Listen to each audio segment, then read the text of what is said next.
Morning વિદ્યાર્થી મિત્રો. છેલ્લે આપણે પૂર્ણ આંતરિક પરાવર્તન એની ચર્ચા કરેલી કે પ્રકાશનું કિરણ, ત્રાંસુ આપાત કરેલું કિરણ ઘટ માધ્યમમાંથી પાતળા માધ્યમમાં જતું હોય તો એ વખતે પૂર્ણ આંતરિક પરાવર્તનની ઘટના શક્ય બને. પૂર્ણ આંતરિક પરાવર્તનની ઘટનાનો વ્યવહારમાં પણ આપણે ઉપયોગ કરીએ છીએ, એની પણ આપણે ચર્ચા કરેલી. હવે આજે આપણે નવો ટોપિક સ્ટાર્ટ કરીએ છીએ, જેની અંદર ગોળીય સપાટી પાસે થતું વક્રીભવન અથવા તો ગોળીય સપાટીઓ વડે થતું વક્રીભવન. હવે ગોળીય સપાટી એટલે હવે અરીસાની વાત નથી, આપણે વક્રીભવનકારક સપાટીઓ એટલે પ્રકાશનું એક કિરણ, ત્રાંસુ આપાત કરેલું કિરણ એક માધ્યમમાંથી બીજા માધ્યમમાં જાય તો બે માધ્યમને જુદા પાડતી સપાટી આગળ એનું એ કિરણ વાંકું વળે છે અને વાંકા વળવાની આ ઘટના એને વક્રીભવન કહીએ છીએ. પણ અહીંયા વક્રીભવન આપણે સ્લેબ વડે થતું વક્રીભવન એની તો શરૂઆતમાં એ નિયમો વખતે ચર્ચા કરેલી. હવે ગોળીય સપાટીઓ વડે થતું વક્રીભવન, અને આ ગોળીય સપાટી વડે થતું વક્રીભવન એનું સૂત્ર તૈયાર કરી અને પછી પાતળા લેન્સ આપણે સમજવાના છે. પણ પહેલા આપણે એક ગોળીય સપાટી, એમાં એક જ સપાટી વડે થતું વક્રીભવન, એવા વક્રીભવન માટે વસ્તુ અંતર, પ્રતિબિંબ અંતર, વક્રતા ત્રિજ્યા અને બે માધ્યમના વક્રીભવનાંકો n1 n2 એટલે u v r n1 n2 આ બધાને સાંકળતું એક વ્યાપક સમીકરણ તૈયાર કરવાનું ગોળીય સપાટી માટે. તો એ આપણો પ્રશ્ન છે. અહીંયા વક્રીભવનની તો આપણે ચર્ચા કરી જ છે, એટલે વક્રીભવનમાં સ્નેલના નિયમોનો પણ આપણે સ્નેલના નિયમની પણ આપણે ચર્ચા કરેલી છે વક્રીભવનના નિયમમાં, તો એનો પણ અહીંયા આપણે ઉપયોગ કરીશું. હવે આજે આકૃતિ આપણે બતાવી છે, આકૃતિ બરાબર પહેલા સમજી લો. આકૃતિમાં અહીંયા એક ગોળીય સપાટી આપણે બતાવી છે, વક્ર સપાટી. આ બાજુનો જે ભાગ છે એ ગોળીય સપાટીનો જ એક ભાગ છે. આમ તો ગોળીય સપાટી બહુ મોટી લઈએ, એ મોટી સપાટીનો એક નાનો ભાગ આપણે લીધો છે. બહુ મોટી સપાટીનો એક નાનો ભાગ આકૃતિમાં બતાવ્યો છે. હવે આ નાનો ભાગ લીધો આપણે એટલે આ જે બધા ખૂણાઓ બને એ ખૂણાઓ સૂક્ષ્મ લઈ શકીએ આપણે, એટલા માટે નાનો ભાગ લીધો છે. દર્પણ મુખ નાનું લીધું છે. શું નાનું લીધું છે? એનું દર્પણ મુખ. તો આ નાનો ભાગ છે.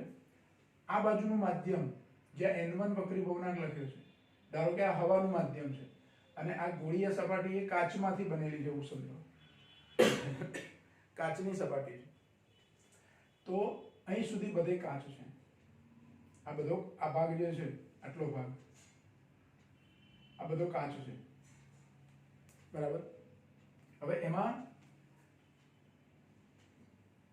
આ એક મુખ્ય અક્ષ આપણે બતાવી છે. આ જે વક્ર સપાટી લીધી એની એક અક્ષ નક્કી કરી દીધી, આ મુખ્ય અક્ષ નક્કી કરી.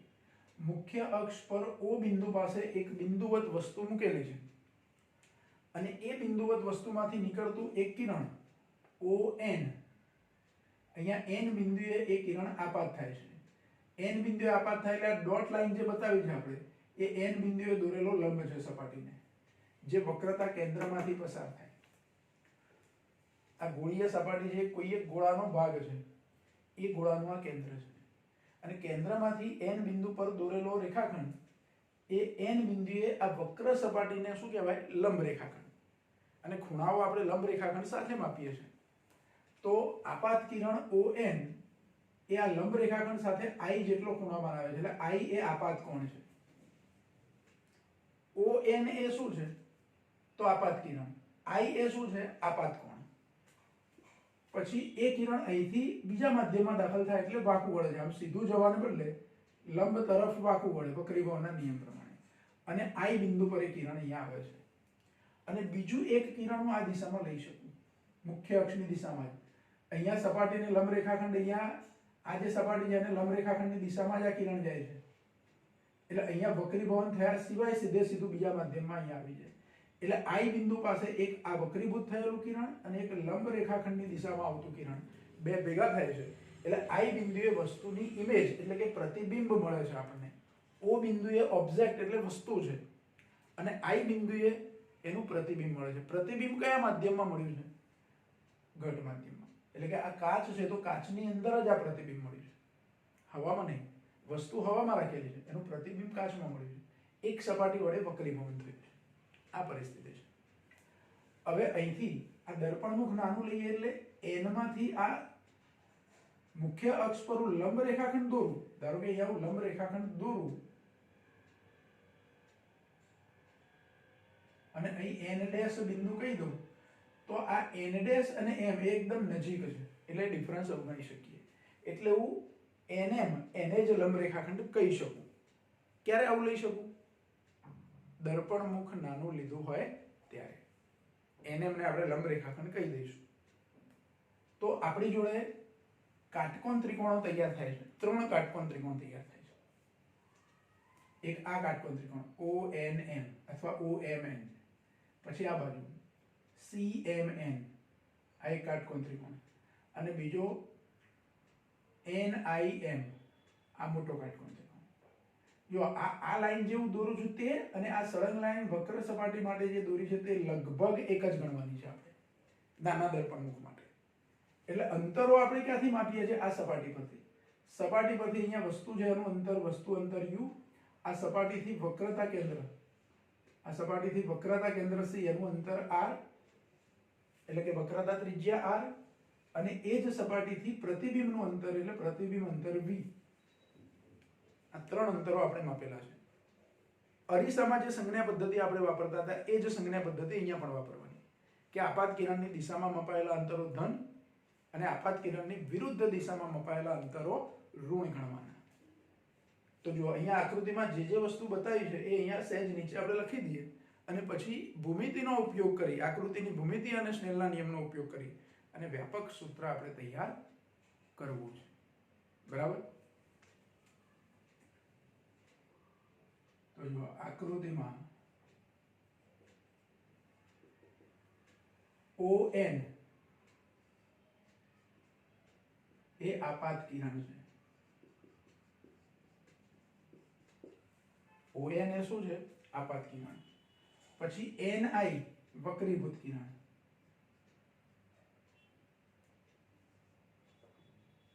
વક્રીભૂત કિરણ. પછી I અથવા અહીંયા બાજુમાં લખું I આપાત કોણ. પછી R વક્રીભૂત કોણ.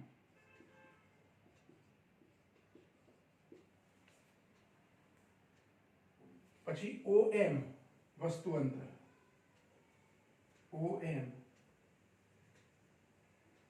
વસ્તુ અંતર.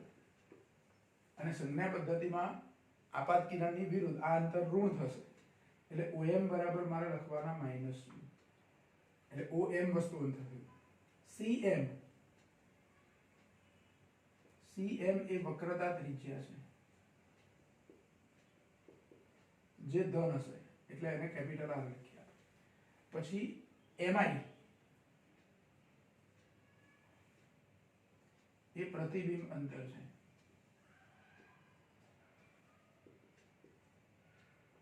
જેને આપણે V વડે દર્શાવીશું. સ્મોલ v અને સ્મોલ u. વસ્તુ અંતર માટે u, પ્રતિબિંબ અંતર માટે v. આ આકૃતિમાં જે વસ્તુ આપણે બતાવી છે એનું નામ લખીએ.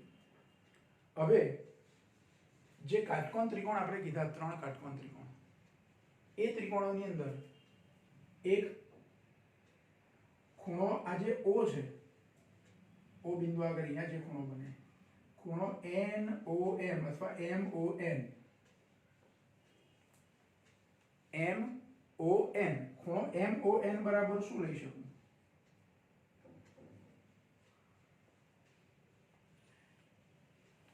MON એની અંદર હું tan લઉં એનું, આ ખૂણાનું tan લઉં તો શું થાય? સામેની બાજુ ભાગ્યા પાસેની બાજુ, એટલે ખૂણો MON ખરો પણ એ ખૂણાનું આપણે શું લેવાનું? tan. એટલે હું tan લઈ લઉં અહીંયા આકૃતિ પરથી.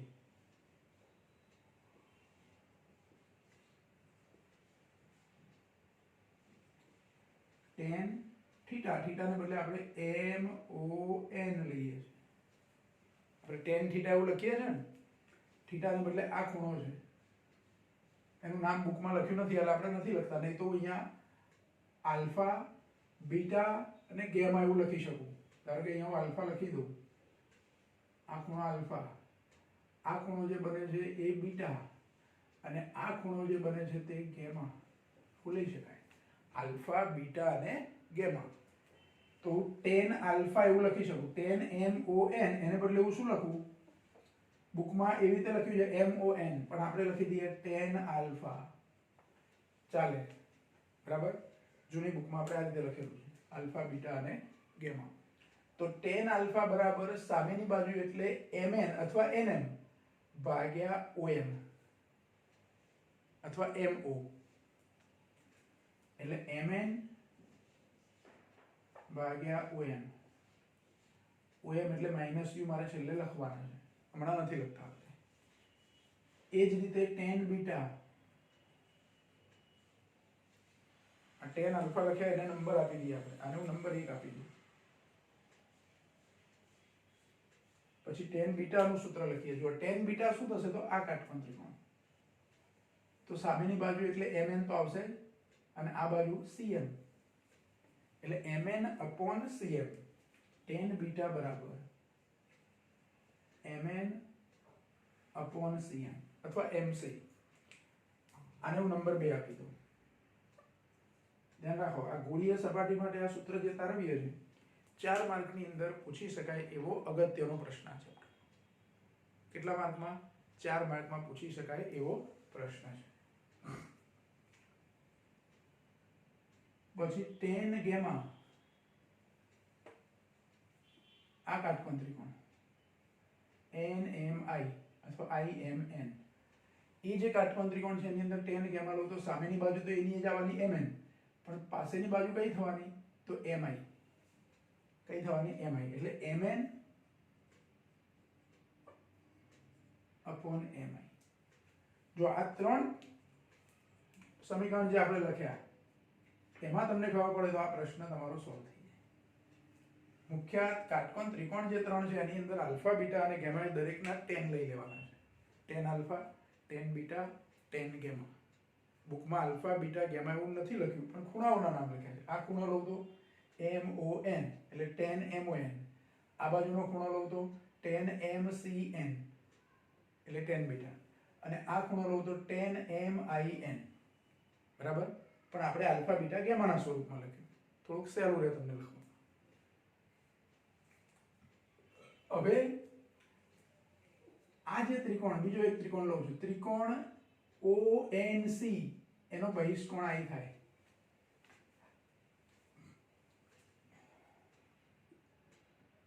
જો અહીંયા લખું છું કે ત્રિકોણ,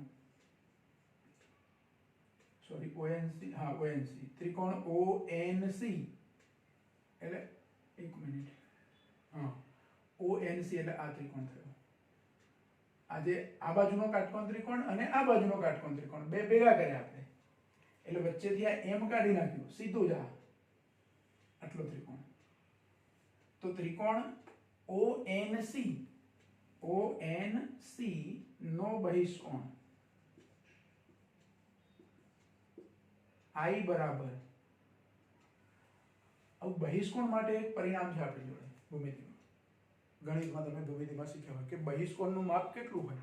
કોઈ પણ ત્રિકોણના બહિષ્કોણનું માપ એના અંતઃસમ્મુખ કોણોના સરવાળા જેટલું હોય. આ બહિષ્કોણ I છે એની પાસેનો ખૂણો આટલો છે, આ ખૂણો. તો અહીંયા જે ખૂણો બને તે અને બહિષ્કોણ ટોટલ 180 થાય, રૈખિક જોડના ખૂણા કહેવાય. એમાં આ બાજુનો ખૂણો એ ત્રિકોણનો ખૂણો છે. 90 માંથી હું આટલું બાદ કરી દઉં એટલે આ બેનો સરવાળો મળે. 180 માંથી, સોરી 180 માંથી આ ખૂણો જેટલો હોય એ ખૂણો 180 માંથી બાદ કરો એટલે આલ્ફા અને બીટાનો સરવાળો મળે, જે I જેટલો હોય. એટલે ટૂંકમાં ભૂમિતિનું આ પરિણામ છે કે બહિષ્કોણનું માપ, કોઈ પણ બહિષ્કોણ લો ત્રિકોણનો તમે, તો એનું માપ એના અંતઃસમ્મુખ કોણોના સરવાળા જેટલું હોય.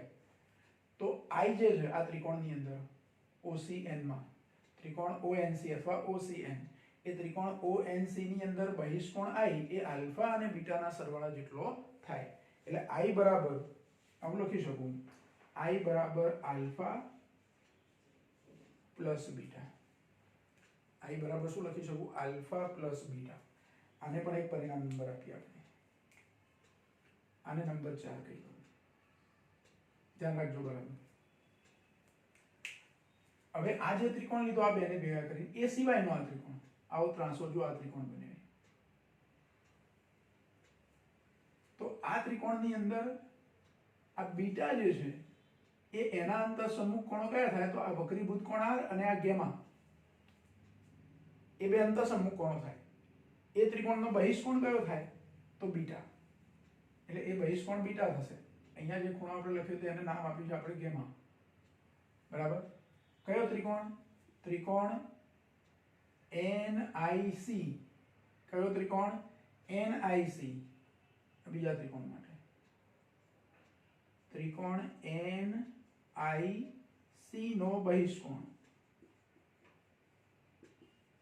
ત્રિકોણ NIC નો બહિષ્કોણ કયો થશે? તો બીટા. અને બીટા જે કોના? R અને ગેમાના સરવાળા જેટલું હોય. એટલે બીટા બરાબર R પ્લસ ગેમા. તો R બરાબર શું થાય? R ને મારે કરતા બનાવે તો બીટા માઇનસ ગેમા થાય. R બરાબર શું થાય? Beta minus gamma. આ પરિણામ નંબર 5 આપી દઈએ. હવે n બિંદુ પાસે અહીંયા સ્નેલનો નિયમ વાપરવાનો. n બિંદુ પાસે એટલે કે જે આપાત બિંદુ છે, આપાત કિરણ અહીંયા જ્યાં સપાટી પર આપાત થાય છે ત્યાં, તે બિંદુ પાસે આપણે સ્નેલનો નિયમ વાપરીએ. તો સ્નેલનો નિયમ આપણને શું કહે છે? જુઓ, n બિંદુ પાસે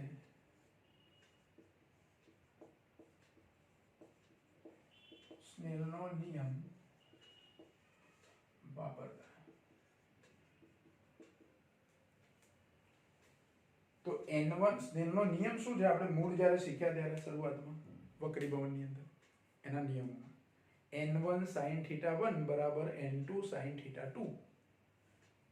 હવે અહીંયા આપાત કોણ θ1 લખવાને બદલે આપણે i લખ્યું છે. એટલે n1 sin i બરાબર n2 sin r. વક્રીભૂત કોણ θ2 ને બદલે આપણે r લખ્યું છે. એટલે આપાત કોણ i અને વક્રીભૂત કોણ r છે. ત્યાં આપણે θ1 θ2 લેતા હતા, એને બદલે i અને r વાપર્યા છે. એટલે સ્નેલનો નિયમ હું લખું n બિંદુ પાસે તો n1 sin i બરાબર n2 sin r. અને દર્પણ મુખ નાનું લીધું છે આપણે. દર્પણ મુખ નાનું લીધું એટલે ખૂણાઓ પણ કેવા થવાના? નાના. આપાત કોણ નાનો થાય તો વક્રીભૂત કોણ નાનો થાય. અને નાના ખૂણાઓ માટે sin θ એના બરાબર θ લઈ શકો, એના બરાબર tan θ લઈ શકો. એટલે દર્પણ મુખ નાનું હોવાથી sin i બરાબર tan i લખી શકું, sin r બરાબર tan r લખી શકું, અથવા r લખી શકું. અહીંયા i લખી શકું ને અહીંયા r લખી શકું. એટલે અહીંયા દર્પણ મુખ નાનું હોવાથી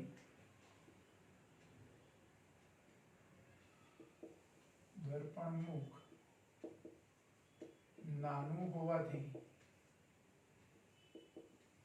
sin i બરાબર i અને sin r બરાબર r લઈ શકાય.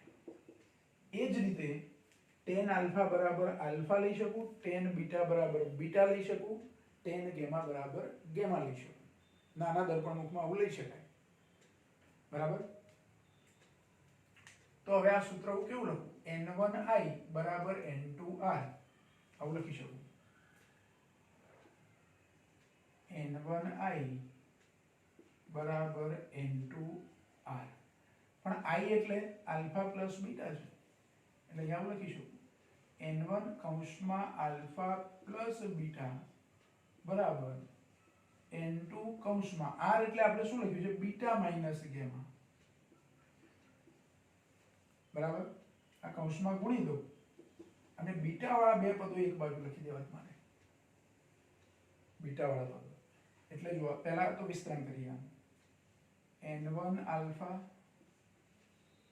પ્લસ n1 બીટા બરાબર n2 beta minus n2 gamma. n2 gamma minus થાય અને આ બાજુ લઈ જાઓ તો પ્લસ થઈ જાય. અને n1 ને બીટા છે એ આ બાજુ પ્લસ છે અને આ બાજુ લાવો તો માઈનસ થઈ જાય એટલે બીટા વાળા બે પદો એક બાજુ થઈ જાય આપણે એવી ગોઠવણ કરવી છે એટલે સહેજ ગોઠવીને લખીએ n1 આલ્ફા વત્તા n2 ગેમા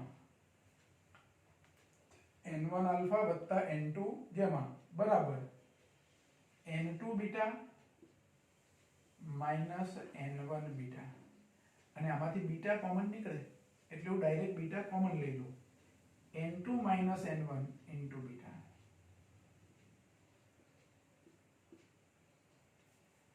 આ જે નંબર છે આ સમીકરણ મળી અને નંબર આપી દઈએ નંબર 6 એક નંબર આપી આ સમીકરણમાં હું આલ્ફા ને બદલે tan આલ્ફા ની કિંમત લખી શકું કેમ કે નાના દર્પણમુખ માટે tan આલ્ફા બરાબર આલ્ફા tan બીટા બરાબર બીટા અને tan ગેમા બરાબર ગેમા તો આપણે નીચે એ શરત લખીને પછી આગળ જઈએ કે નાના દર્પણમુખ માટે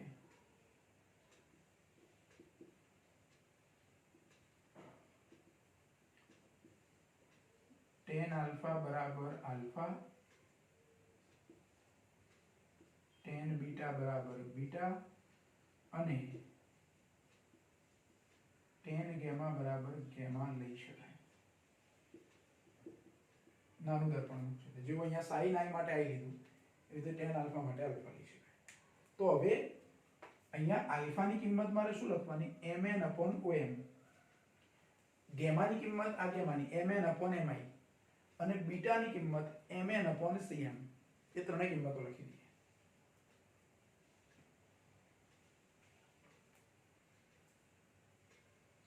એટલે જો સમીકરણ કયા સમીકરણો 1 2 અને 3 ની કિંમતો સમીકરણ 6 માં મૂકતા આવું કરીએ છે સમીકરણ 1 2 3 અને 6 પરથી પણ આવું લખી શકું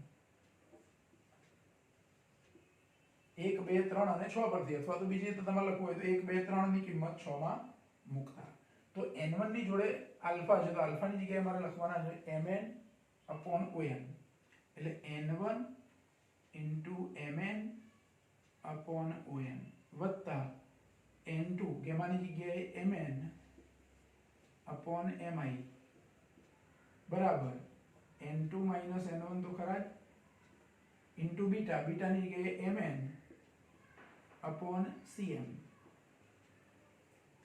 હવે તમે જોઈ શકો છો આ બરાબરની ડાબી બાજુ mn હું કોમન કાઢું અને આ બાજુ mn એટલે mn ઉડી જશે mn શું થશે બધા ત્રણે mn ઉડી જશે એટલે n1 into 1 upon om વત્તા n2 into 1 upon mi બરાબર n2 minus n1 into 1 upon cm પણ om ની કિંમત મારે શું લખવાની પાછી અહીંયા લખી રાખી છે આપણે minus u mi ની કિંમત શું લખવાની તો v plus v અને cm ની કિંમત શું લખવાની તો r એટલે એ કિંમતો પણ લખી દઈએ અને mn નો લોપ પણ લખી દઈએ એટલે આપણને સમીકરણ મળશે એ બાજુમાં લખું છું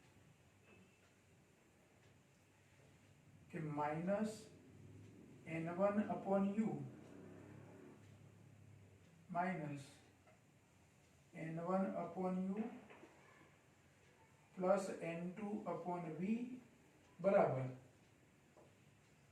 n2 minus n1 into 1 upon r अथवा वो आવું લખી શકું n2 minus n1 upon r કરી દઈએ n2 minus n1 upon r આ એક સૂત્ર મળ્યું જે બહુ જ અગત્યનું સૂત્ર ગોળીય સપાટી પાસે થતા વક્રી ભવન માટે n1 n2 u v અને r વચ્ચેનો સંબંધ દર્શાવે છે સમીકરણ નંબર 7 લખ્યા તો સમીકરણ 7 એ શું દર્શાવે છે તો ગોળીય સપાટી વડે થતા વક્રી ભવનમાં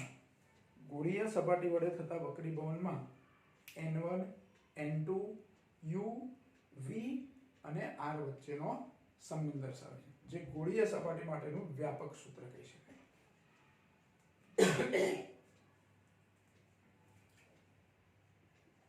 લખીએ અહીંયા કે સમીકરણ 7 એ ગોળીય સપાટી પાસે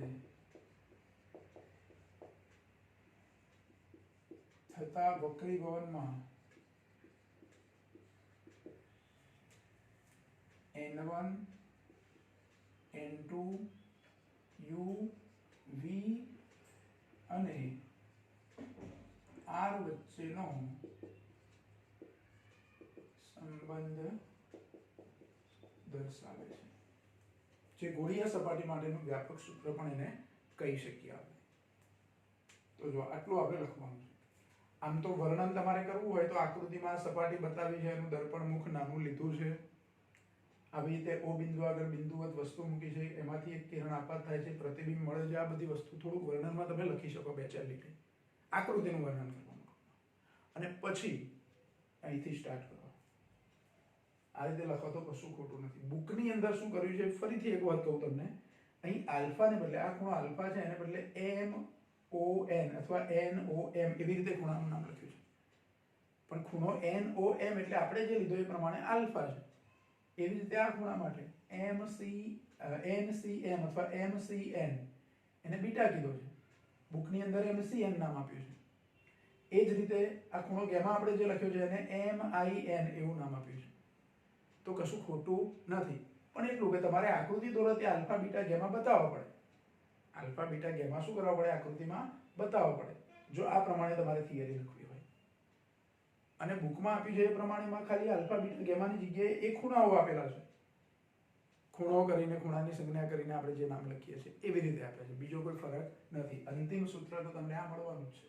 જો સૂત્ર કેવું મળ્યું આપણને, -n1/u + n2/v બરાબર n2 - n1/r. આમાં n1 n2 u v અને r આ બધાને સાંકળતું એક સૂત્ર મળી ગયું. બરાબર, બહુ જ અગત્યનો પ્રશ્ન. પહેલા તમે આ પ્રશ્ન બરાબર ધ્યાનથી જોઈ લો અને જેવું આપણે અહીંયા બોર્ડ પર લખ્યું છે એવું લખાણ તમારી નોટમાં લખી દેવાનું. આકૃતિ પણ આપી દોરી દેવાની. બરાબર, 4 માર્કમાં પૂછી શકાય એવો અગત્યનો પ્રશ્ન.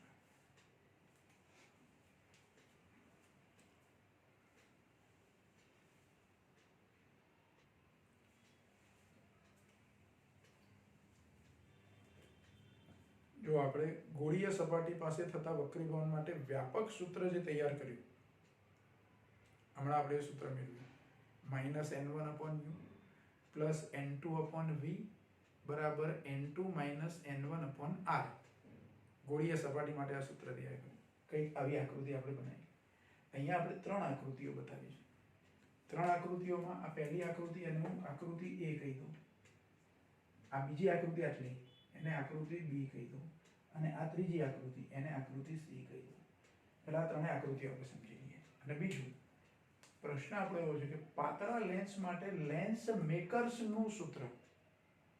પહેલા તો પાતળો લેન્સ કોને કહેવાય? લેન્સ જાડા હોય ને પાતળા હોય. પણ પાતળો લેન્સ, મેં આકૃતિમાં અહીંયા એક લેન્સ બતાવ્યો છે, લેન્સની એક ધાર બતાવી છે આપણે. લેન્સ તો તમે બધાએ જોયેલા છે. 11મા ધોરણમાં તમે બહિર્ગોળ લેન્સનો પ્રેક્ટિકલ કરેલો છે, અંતર્ગોળ લેન્સનો પણ પ્રેક્ટિકલ કર્યો છે. લેન્સ અરીસાના બધા પ્રેક્ટિકલ તમે 12મા ધોરણમાં શીખશો. 12મા ધોરણમાં શીખશો લેન્સ અરીસાના પ્રેક્ટિકલ. અને બહિર્ગોળ લેન્સ એટલે બિલોરી કાચ એવું સમજો ને. બહિર્ગોળ લેન્સ એટલે કયો? બિલોરી કાચ. એ પાતળો લેન્સ છે આપણા માટે. પાતળો લેન્સ કેવી રીતે? તો એની આ જાડાઈ છે ને એ આ વસ્તુ અંતર કે પ્રતિબિંબ અંતર કે એની વક્રતા ત્રિજ્યા એની સાપેક્ષે ઓછી હોય. પાતળો હોય લેન્સ. જાડો લેન્સ હોય તો શું હોય કે આ જે સપાટી છે એ વધારે આમ હોય, આ બાજુ સપાટી આમ હોય, તો એ જાડો લેન્સ કહેવાય. એક ગોળો લઈ લો, મોટો ગોળો, પૃથ્વી આપણે ટેબલ પર પૃથ્વીનો ગોળો મૂકીએ છીએ એવો ગોળો લઈ લો, તો એ ગોળાને એવું જાડો લેન્સ કહી શકાય. પણ અહીંયા કેવો લેન્સ આપણે લઈએ છીએ? પાતળો લેન્સ. એટલે વક્રીભવન કારક સપાટીઓ છે એ બે સપાટીઓ વચ્ચેનું અંતર ઓછું હોય એટલે પાતળો લેન્સ. આવા પાતળા લેન્સ પાછા 2 પ્રકારના હોય, બહિર્ગોળ અને અંતર્ગોળ લેન્સ. આપણે અત્યારે હાલ બહિર્ગોળ લેન્સ માટે ચર્ચા કરીએ છીએ. બહિર્ગોળ લેન્સ માટે આપણે સૂત્ર તારવીએ, પણ બહિર્ગોળ લેન્સ માટે જે સૂત્ર છે એ જ સૂત્ર અંતર્ગોળ લેન્સ માટે પણ સાચું જ હોય. એટલે અલગ અલગ સૂત્ર આપણે તારવવાના નથી. આપણે અત્યારે હાલ લઈએ છીએ બહિર્ગોળ લેન્સ. આ બહિર્ગોળ લેન્સ બતાવ્યો છે. એની 2 સપાટીઓ, એક સપાટી આ A B C, આ B બિંદુ એટલે આ સપાટીના પોઈન્ટ માટે આપણે લખ્યું. એટલે એક સપાટી ABC, બીજી સપાટી ADC. આ 2 સપાટીઓ છે. હવે આવા પાતળા લેન્સની સામે અહીંયા O બિંદુ પર મેં વસ્તુ મૂકું છું, કોઈ એક બિંદુવત વસ્તુ.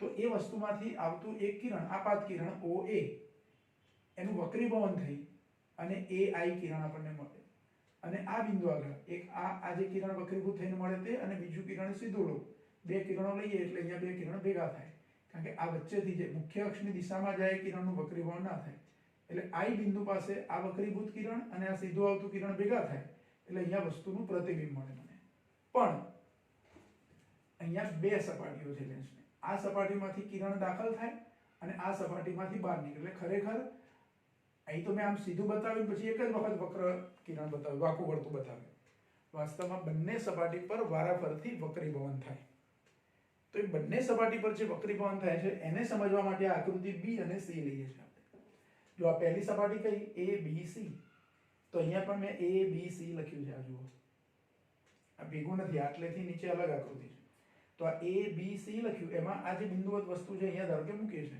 આ વસ્તુ અંતર U કહેવાય વસ્તુ અંતર કેટલું U સપાટીથી અંતર માપ્યું છે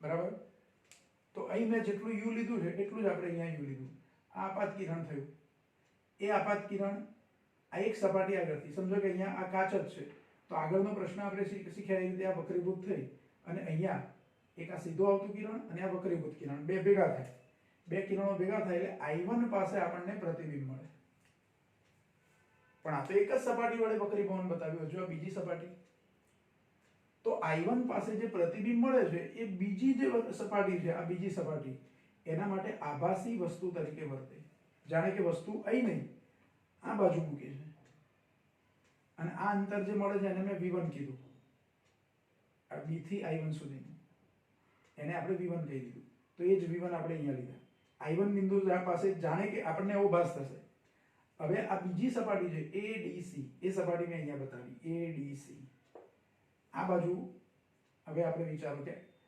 વસ્તુ તો ખરેખર આ બાજુ જ મૂકી છે પણ આપણને એવો ભાસ થાય કે વસ્તુ આ બાજુ આવી ગઈ છે અને એ આપાત કિરણ વસ્તુ અંતર તરીકે વર્તે આ બિંદુએ આપાત થાય અને એ વક્રીભવન પામીને પાછું અહીંયા આવે ખરેખર તો વસ્તુ આ બાજુ હતી એટલે બીજી વખત વક્રીભૂત થયેલું કિરણ અહીંયા આવે I બિંદુ આગળ જે અહીંયા આવે છે તો આટલું અંતર એ ફાઇનલ પ્રતિબિંબ અંતર છે તો બે સપાટી માટે આપણે ગોળીય સપાટી પર થતા વક્રીભવન માટેનું જે વ્યાપક સૂત્ર ધાર્યું એને પહેલી સપાટી માટે વાપરીશું ABC માટે અને પછી આ સપાટી માટે પણ એ સૂત્ર વાપરીશું બેને ભેગા કરીશું એટલે કે બેનો સરવાળો કરી દઈશું એટલે પાતળા લેન્સ માટેનું લેન્સ મેકર્સનું સૂત્ર આપણને મળશે આવું આપણે કરવાનું છે બરાબર તો જુઓ આકૃતિ B લઈએ પહેલા આકૃતિ B માં વસ્તુ અંતર U પ્રતિબિંબ અંતર V1 બુકની અંદર જુઓ ડાયરેક્ટ U અને V1 એવું નથી લખ્યું U માટે OB લખ્યું છે પછી V1 માટે BI1 એવું લખ્યું છે પણ હું V1 લખીશ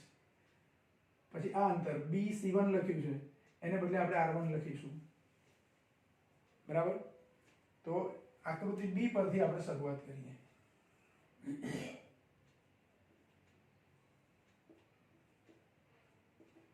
આકૃતિ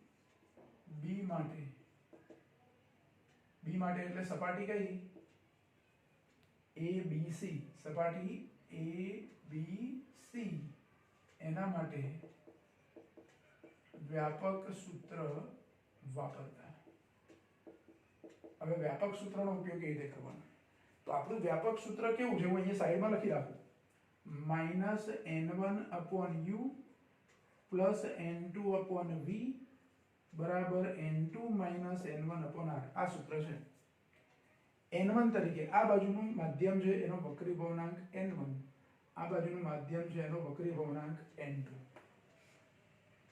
એટલે જો આ જે પહેલી આકૃતિ છે ને એમાં આ બાજુ n1 અહીંયા n2 કાચ ફરી આ બાજુ તો પાછું n1 જ છે બરાબર પણ આપણે પહેલી સપાટીની વાત કરીએ એટલે આ વક્રીભવનાંક અને આ વક્રીભવનાંક એ બેની વાત કરીએ છીએ આ સપાટી આ નાની છે એને થોડીક મોટી બતાવી છે આપણે મોટી સપાટી માટે આ સૂત્ર છે તો આ સૂત્રમાં મારે -n1/u એમને એમ રાખવાના v ને બદલે અહીંયા મારે શું લખી દેવાનું પ્રતિબિંબ અંતર v1 લખી દેવાનું બીજું આ -n1/u માં u એ વસ્તુ અંતર જે ઋણ લેવાય આ સૂત્રમાં માઈનસ આવ્યું ફરી એક વખત એને માઈનસ લેવાનું એટલે સૂત્ર આવું થશે જો માઈનસ માઈનસ પ્લસ થઈ જશે એટલે n1/u કેમ પ્લસ થઈ જશે તે અહીં સૂત્રમાં માઈનસ નિશાની છે પણ વસ્તુ અંતર તો ઋણ હોય આપાત કિરણની વિરુદ્ધમાં અપાયેલા આ સપાટીથી આ બાજુ આકૃતિ બી માટે એટલે u ની જગ્યાએ મારે માઈનસ u લખવાના એટલે માઈનસ માઈનસ શું થશે પ્લસ થશે પછી n2/v તો m ને m લખવાના પણ v ને બદલે v1 એટલે પ્લસ n2/v1 બરાબર n2 માઈનસ n1/r r ને બદલે મારે r1 લખવાના એટલે અહીંયા n2 માઈનસ n1/r1 પરિણામ નંબર 1 પહેલી સપાટી માટે હવે સપાટી બી માટે શું થશે બીજી સપાટી સોરી સપાટી a d c માટે એટલે આકૃતિ કઈ c અહીંયા લખીએ આપણે આકૃતિ c માટે હવે જુઓ આ અંતર r2 આ બાજુ મુકાય છે સપાટીથી આમ આપાત કિરણની વિરુદ્ધ એટલે r2 માઈનસ થશે બીજું આ પ્રતિબિંબ ક્યાં મળ્યું આપણને ઘટ માધ્યમમાં એટલે n1 ને બદલે n2 ધ્યાન રાખો શું લખીએ છીએ આપણે n1 ને બદલે શું લખવાના n2 કેમ એવું લખવાનું તો આ પહેલી સપાટીથી અહીંયા જે પ્રતિબિંબ મળ્યું એ તો મેં ઘટ માધ્યમમાં જ ધાર્યું એટલે ઘટ માધ્યમનો વક્રી ભવનાંક n2 એટલે આભાસી વસ્તુ અહીંયા છે કયા માધ્યમમાં ઘટ માધ્યમમાં u ને બદલે v1 વાપરવાના u ને બદલે v1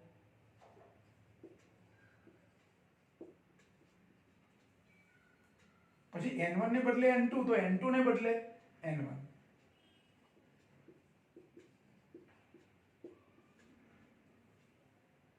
પછી વક્રતા ત્રિજ્યા માઈનસ r2 લેવાની વક્રતા ત્રિજ્યા કેટલી લેવાની માઈનસ r2 અને આ v છે એ અહીંયા જે v1 હતા એને બદલે v લખવાના અહીં u ને બદલે v1 લખવાનું છે અને v1 ને v ને બદલે આ તો v ના v જ રાખવાના અથવા બીજી રીતે એવું કહો તો v ના v જ રાખવાના અહીં જે સૂત્રમાં v છે મારે આ ત્રીજી બીજી આકૃતિ માટે આકૃતિ c માટે અહીંયા v જ રાખવાના હવે આ સૂત્રનો ઉપયોગ કરું છું માઈનસ n1/u n1 ને બદલે શું લખવાનું છે મારે n2 અપોન u ને બદલે શું લખવાના છે v1 અને આગળ નિશાની તો માઈનસ ખરી જ એ તો સૂત્રની નિશાની છે ખાલી મારે તો u ને બદલે v1 લખવાના છે અને v1 તો ધન છે આપાત કિરણની આ બાજુ મપાયેલા છે આપાત કિરણની દિશામાં એટલે માઈનસ n2/v1 પ્લસ n2 ને બદલે અહીંયા શું લખવાનું n1 અને v તો v જ રહેશે n1/v બરાબર n2 n1 ઉલટ સુલટ લખવાના છે n2 ને બદલે n1 n1 ને બદલે n2 એટલે અહીંયા આવશે n1 minus n2 upon minus r2 n1 minus n2 upon minus r2 જો આ n2 માઈનસ n1 કરી દઉં તો અહીંયા શું મળી જાય મને r2 મળી જાય બરાબર એક મિનિટ આપણે n1 માઈનસ n2 n2 ને બદલે n1 n1 ને બદલે n2 r2 હા એટલે અહીંયા r2 લઈશું વક્રતા ત્રિજ્યા બીજી સપાટીની એટલે અહીં r2 જ લઈશું આપણે અને પછી આનો ક્રમ બદલીએ એટલે માઈનસ થઈ જશે એટલે જો આવું થશે માઈનસ n2/v1 પ્લસ n1/v બરાબર n2 માઈનસ n1/-r2 મેં ક્રમ બદલું ને તો અહીંયા નિશાની માઈનસ થઈ જાય એટલે આ પરિણામ નંબર 2 લઈએ આને બસ આ બે સૂત્રો કેવી રીતે લખ્યા એ ખાલી આકૃતિ પરથી જોવાનું આ વ્યાપક સૂત્રનો જ આપણે ઉપયોગ કર્યો બે સપાટી માટે વારાફરતી પહેલી સપાટીથી થતું વક્રીભવનમાં જે જગ્યાએ પ્રતિબિંબ મળે છે તે બીજી સપાટી માટે આભાસી વસ્તુ તરીકે વર્તે છે એટલે આ અંતર b થી i1 સુધીનું અંતર જે di1 બે સરખા જ હોય તો આ v1 છે એ બીજી વખતમાં v1 એ u ની જગ્યાએ લખવાના અને આ v તો v લખવાના છે બરાબર હવે આ બેનો સરવાળો કરી દઈએ આપણે શું કરી દઈએ સરવાળો 1 અને 2 નો સરવાળો કરતા અહીં લખું થોડું સમીકરણ 1 અને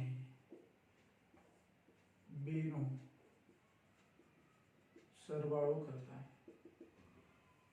સમીકરણ 1 અને 2 નો સરવાળો કરીએ એટલે જો ડાબી બાજુમાં શું થશે તો આ n2/v1 આગળ પ્લસ નિશાની છે અને અહીંયા n2/v1 આગળ માઈનસ નિશાની છે એ બેનો સરવાળો કરું તો શું થાય આ પદ ઉડી જાય વધ્યું કયું પદ તો આનું પહેલું અને આનું બીજું બરાબર તો n1/u પ્લસ n1/v આવું વધશે n1/u પ્લસ n1/v બરાબર જમણી બાજુ શું થશે તો n2 માઈનસ n1/r1 વત્તા n2 માઈનસ n1/r એટલે આ માઈનસ અહીંયા અસર કરશે એટલે આ પદની પાછળ આ માઈનસ નિશાની એ લખી અને આ બે પદો લખી દેવાના એટલે કે n2 minus n1/r1 minus n2 minus n1/r2 અને આમાંથી n2 માઈનસ n1 કોમન નીકળે વચ્ચે નિશાની ગઈ માઈનસ અહીંથી n1 કોમન નીકળે એટલે n1 કોમન લઉં તો અહીંયા શું મને મળે 1/u પ્લસ 1/v બરાબર હું n2 માઈનસ n1 કોમન લઉં આ બેમાંથી શું વધવાનું કૌંસમાં તો 1/r1 માઈનસ 1/r2 અને આ n1 છે એને આના છેદમાં લઈ શકું એટલે સૂત્ર આવું થાય 1/u પ્લસ 1/v બરાબર n2 માઈનસ n1/n1 કૌંસમાં બીજા કૌંસમાં 1/r1 માઈનસ 1/r2 આ જે સમીકરણ મળ્યું એને નંબર 3 આપીએ આ એક અગત્યનું સમીકરણ થયું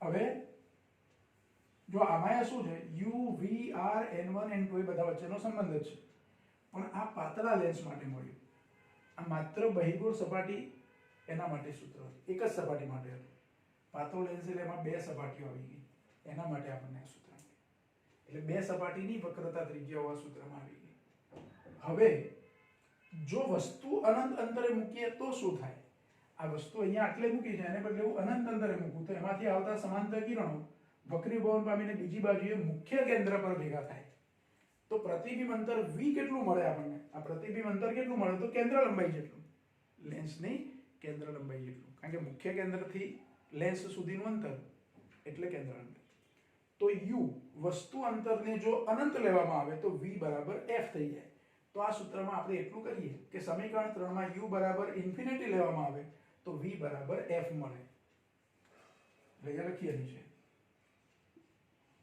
કે સમીકરણ 3 માં u બરાબર ઇન્ફિનિટી લઈએ તો v બરાબર f મળે જ્યાં f એ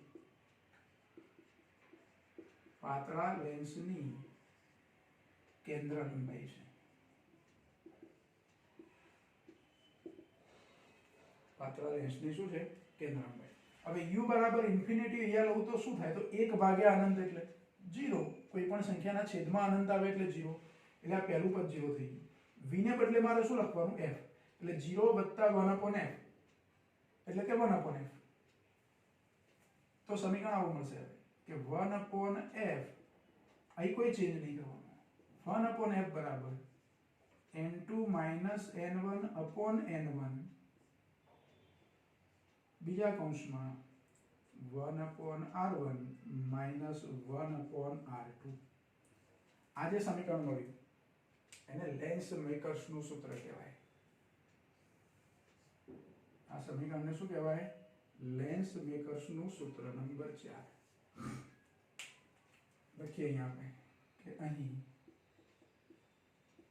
સમીકરણ 4 ને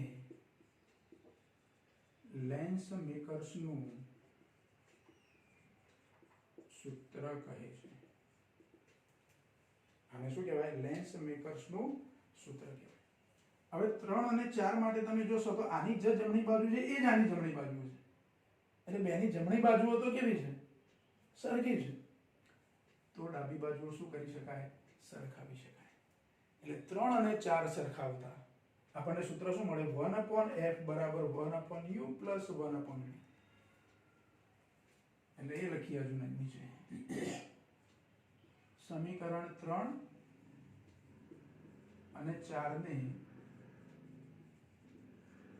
સરખાવતા તો 1/f બરાબર 1/u પ્લસ 1/v અથવા 1/f બરાબર 1/v પ્લસ 1/u.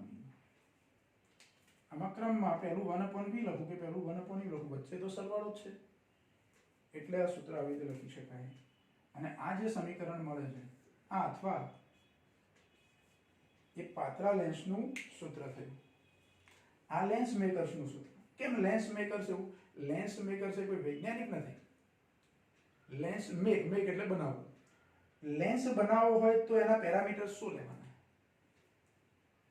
હું એવું નક્કી કરું છું કે મારે એક કાચમાંથી, મારી જોડે એક કાચ છે, એ કાચમાંથી એક લેન્સ બનાવવું છે. તો એ જે કાચ છે એનો વક્રી ભવનાંક મને ખબર છે. એ લેન્સ જે બનાવવું એ હવામાં વાપરવા બનાવવું છે એટલે હવાનો વક્રી ભવનાંક મને ખબર છે. ધારો કે કાચ માટે 1.5, હવા માટે 1 વક્રી ભવનાંક. એ બે સપાટીઓ છે એની વક્રતા ત્રિજ્યાઓ મારે બંને સપાટીની વક્રતા ત્રિજ્યાઓ સરખી રાખવી છે. તો r1 10 લઉં તો r2 પણ 10 એટલે 1/10 અહીંયા ઓછા છે એને બદલે વત્તા થઈ જાય. કારણ કે એક બાજુની વક્રતા ત્રિજ્યા ધન ગણાય, આ ધન ગણાય તો આ બાજુની ઋણ ગણાય. આપણે અહીંયા માઈનસ નિશાની નહોતી વાપરી, અહીંયા વાપરવાની હોય ફરી કિંમત મૂકીએ ત્યારે. એટલે અહીંયા આ માઈનસ માઈનસ પ્લસ થઈ જાય. એટલે 1/r પ્લસ 1/r એટલે 2/r થાય. એમાં r ની કિંમત મારે નક્કી કરી દેવાની કે 10 કે 20 કે જે લેવી હોય તે વક્રતા ત્રિજ્યા, કે આટલી વક્રતા ત્રિજ્યા સપાટીની રાખવી છે. એટલે કયા દ્રવ્યનો લેન્સ બનાવવો છે, કયા માધ્યમમાં વાપરવા માટે બનાવવો છે, એ લેન્સની વક્રતા ત્રિજ્યાઓ જુદી જુદી પણ રાખી શકું. ધ્યાન રાખો, સરખી જ રાખવી એવું જરૂરી નથી. પણ આપણે દ્વિબહિર્ગોળ લેન્સ મોટે ભાગે જે વાપરીએ છીએ એમાં બંને સપાટીની વક્રતા ત્રિજ્યાઓ સરખી હોય. પણ મારા ચશ્માના કાચ છે, ભલે અંતર્ગોળ છે, બે સપાટીની વક્રતા ત્રિજ્યાઓ સરખી નથી. એવું જરૂરી નથી, પણ આપણે ધારો કે સરખી લઈએ તો n1 n2 r1 r2 એના મૂલ્યો મને ખબર હોય તો જે લેન્સ તૈયાર થશે એની કેન્દ્ર લંબાઈ કેટલી હશે એ નક્કી થઈ જાય. અથવા એનાથી ઉલટું વિચારો કે હું બંને સપાટીની વક્રતા ત્રિજ્યાઓ સરખી રાખવા માંગુ છું એટલે અહીંયા 2/r થઈ જાય. આ કૌંસ n1 n2 ના મૂલ્યો મૂકી દઉં.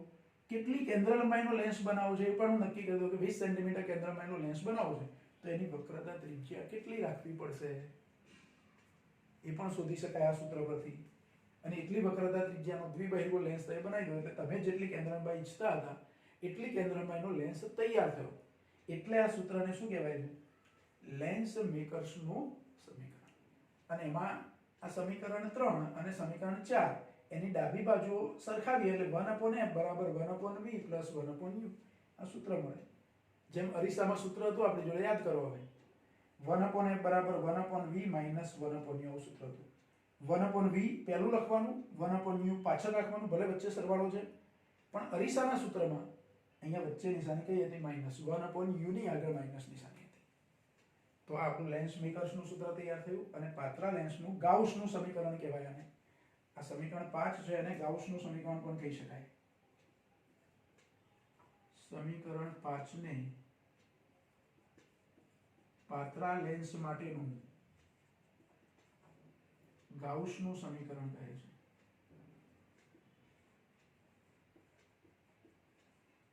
બરાબર? તો અહીં સુધી જો બે મુખ્ય પ્રશ્નો શીખ્યા. આ પણ 4 માર્કમાં પૂછી શકાય એવો પ્રશ્ન, અને આની આગળ આપણે જે શીખ્યા એ પણ 4 માર્કમાં પૂછી શકાય એવો પ્રશ્ન. આ ચેપ્ટરના બંને બહુ જ અગત્યના પ્રશ્નો આજે આપણે શીખી લીધા. બરાબર? હવે આનાથી આગળ હજુ આગળ આપણે જવાનું છે. નેક્સ્ટ ટાઈમ આનાથી આગળ આપણે શીખીશું. પણ આ જેવું લખ્યું છે એવું તમે ફરીથી બુકમાં પાછું લખી લેશો. બુક પ્રમાણે જો અહીંયા આપણે આ v1 ને એવું વાપર્યું ને એ bi1, બુકમાં bi1 di1 આવા બધા સંકેતો લીધા છે. u ને બદલે ob. બરાબર? તો એ સંકેતો પણ ચાલે અને આપણે આ લખ્યું છે એ પ્રમાણે પણ